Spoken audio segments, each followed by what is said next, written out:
ভগবান শ্রীকৃষ্ণের উল্লেখযোগ্য বাণীগুলো শুনুন। মহাভারতের যুদ্ধের পূর্বে কর্ণ অনেক প্রকার স্বপ্ন দেখেছিল। যখন কর্ণ ভগবান শ্রীকৃষ্ণের কাছে এই সমস্ত স্বপ্নের রহস্য জানার জন্য তাকে জিজ্ঞাসা করে, ভগবান শ্রীকৃষ্ণ কর্ণকে বলেন যে কিছু কিছু স্বপ্ন কখনোই অপরকে বলতে নেই বা অপরকে জানাতে নেই, তাহলে সেই সমস্ত স্বপ্নের ফল ব্যর্থ হয়ে যায়। আমরা সকলেই স্বপ্ন দেখি, কিন্তু কিছু কিছু স্বপ্ন আমরা ঘুম থেকে ওঠার পর মনে রাখতে পারি না। আবার এমন কিছু স্বপ্ন আছে যেগুলো আমাদের ঘুম ভাঙার পরেও অনেকক্ষণ মনে থাকে। পুরাণ অনুযায়ী স্বপ্ন আমাদের ভবিষ্যতের আয়না। কিছু স্বপ্ন এমন থাকে যেগুলো আমাদের ভবিষ্যতে কি ঘটতে চলেছে সেই ব্যাপারে একটি স্পষ্ট আভাস দিয়ে দেয়। যদি আমরা সেই স্বপ্নগুলোর গভীর অর্থ বুঝতে পারি, তাহলে আমাদের সাথে ভবিষ্যতে কি ঘটতে চলেছে সেই সম্পর্কে একটা ধারণা পেতে পারি। যদি আপনিও কখনো আপনার আত্মীয়, প্রিয়জন বা বন্ধুকে হারিয়ে থাকেন, তাহলে নিশ্চিত রূপে সে আপনার সামনে আসবেই। কিন্তু আপনি কি কখনো ভেবে দেখেছেন যে এরকম স্বপ্ন কেন আসে? যদি আপনিও এটিকে অনুভব করে থাকেন, তাহলে এর থেকে ভয় পাওয়ার কোনো কারণ নেই। হিন্দু ধর্ম অনুযায়ী প্রত্যেকটি স্বপ্নের বিশেষ একটি অর্থ আছে। এটা স্বপ্ন শাস্ত্রে বলা হয়েছে, যেখানে আপনি আপনার স্বপ্নের সকল প্রকার প্রশ্নের উত্তর পেয়ে যাবেন। বন্ধুরা, আজকের এই ভিডিওতে আমরা কথা বলবো মৃত পরিজনদের স্বপ্নে দেখলে কি হয়। স্বপ্ন শাস্ত্র অনুযায়ী প্রত্যেক স্বপ্নের একটি মাহাত্ম্য আছে, যা আমাদের ভবিষ্যৎ ঘটনার সূচনা দেয়।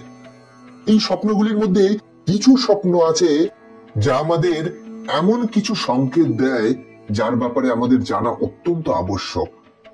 স্বপ্ন শাস্ত্র অনুযায়ী যদি কোনো ব্যক্তি রোগজনিত কারণে মারা যায়, ওই ব্যক্তিকে যদি আপনার স্বপ্নে পুরোপুরি সুস্থ দেখেন, তাহলে সেই মৃত পরিজন আপনাকে এই সংকেত দিচ্ছে যে তার জন্ম অন্য কোনো ভালো স্থানে হয়ে গেছে। এবার আপনি তাকে নিয়ে চিন্তা করা বন্ধ করুন, নিজেকে কষ্ট না দিয়ে ভালো থাকার চেষ্টা করুন। এবং এই স্বপ্ন এলে আপনার খুশি হওয়া উচিত যে আপনার প্রিয়জনের জন্ম অন্য কোথাও ভালো স্থানে হয়ে গেছে। তার মৃত্যুর কারণ যাই হোক না কেন, এখন আপনাকে তাকে নিয়ে আর চিন্তা করার প্রয়োজন নেই।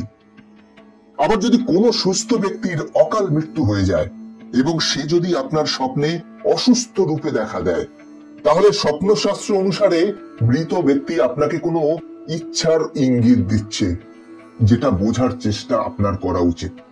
অর্থাৎ অকাল মৃত্যু হবার আগে ওই ব্যক্তির প্রবল কোনো ইচ্ছা পূরণ হয়নি, যার কারণে সে সেই কাজটা পূরণ করতে চাইছে।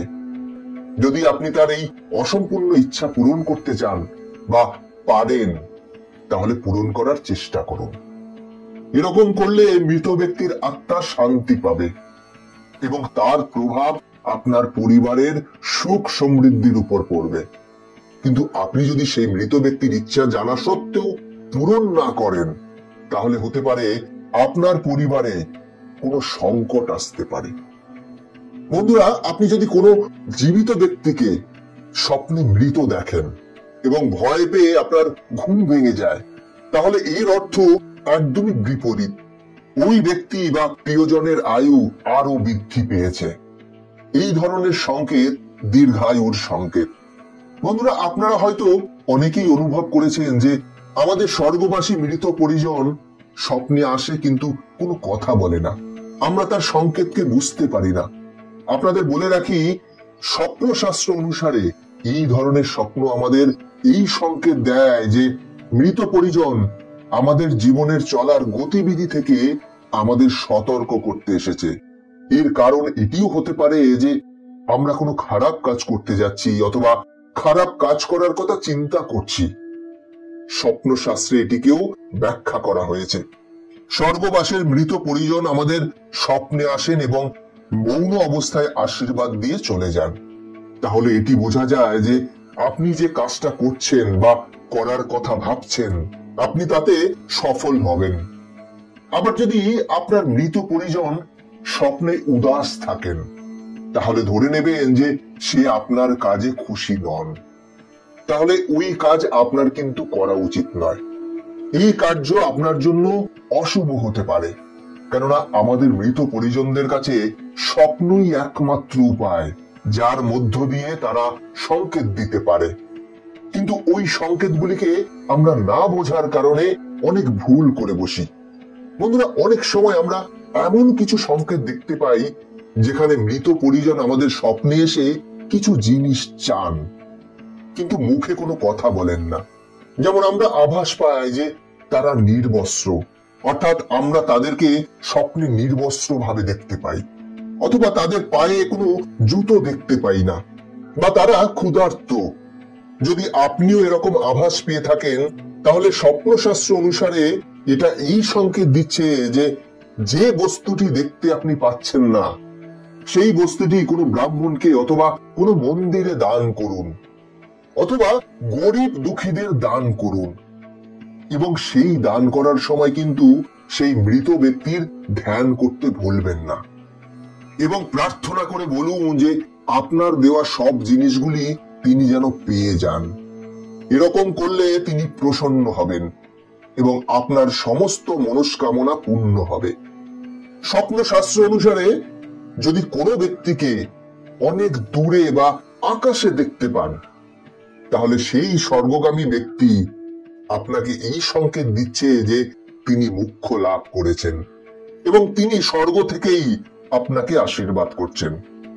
যদি আপনি মৃত কোনো ব্যক্তিকে ঘরের কোনো স্থানে অথবা আপনার আশেপাশে দেখতে পান, তাহলে স্বপ্নশাস্ত্র অনুসারে এর অর্থ হলো সেই মৃত ব্যক্তি এখনো তার পরিবারকে ভুলতে পারেনি এবং নিজের ছত্রছায়ায় পরিবারকে আগলে রাখতে চান। আপনি যদি এই সংকেত পেয়ে থাকেন, তাহলে প্রতিদিন গরুকে কিছু না কিছু খাবার অবশ্যই খাওয়াবেন, এবং বিশেষ করে অমাবস্যা তিথিতে তাদের উদ্দেশ্যে ভোগ চড়াতে ভুলবেন না। সম্ভব হলে কোনো ব্রাহ্মণ ভোজন করাবেন। এই দেখে আপনার মৃত পরিজনের আত্মা প্রসন্ন হবে। এছাড়া যদি কোনো ব্যক্তির সব যাত্রা দেখতে পান, তাহলে স্বপ্নশাস্ত্র অনুসারে এটি কোনো অশুভ সংকেত নয়। সেই ব্যক্তির সব রকম মনস্কামনা খুব শীঘ্রই পূরণ হতে চলেছে। আবার যদি কোনো ব্যক্তির স্বপ্নে মৃত ব্যক্তি এসে কিছু চাইতে দেখা যায়, এর অর্থ হলো যে সে আপনার থেকে কিছু চাইছে। স্বপ্নশাস্ত্র অনুসারে তার এমন কোনো ইচ্ছা যা জীবিত থাকা অবস্থায় সে পূরণ করতে পারেনি, এবং এখন সে আপনার মাধ্যমে সেটা পূরণ করতে চাইছে, কারণ তাদের আত্মা জীবন ও মৃত্যু চক্র থেকে মুক্ত হতে পারেনি।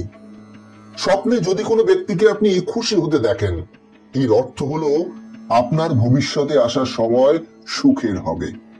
এবং মৃত ব্যক্তিকে যদি কান্না করতে দেখেন, সেটিও শুভ সংকেত বলেই মানা হয়। বন্ধুরা, মৃত ব্যক্তি স্বপ্নে দেখা কোনো চিন্তার বিষয় নয়। অধিকতর ক্ষেত্রে এই সংকেত দেয় যে মৃত ব্যক্তি আপনাকে স্মরণ করছে এবং আপনিও তার স্মৃতিকে স্মরণ করছেন। বন্ধুরা, আজ এ পর্যন্তই। ভালো থাকবেন, সাথে থাকবেন।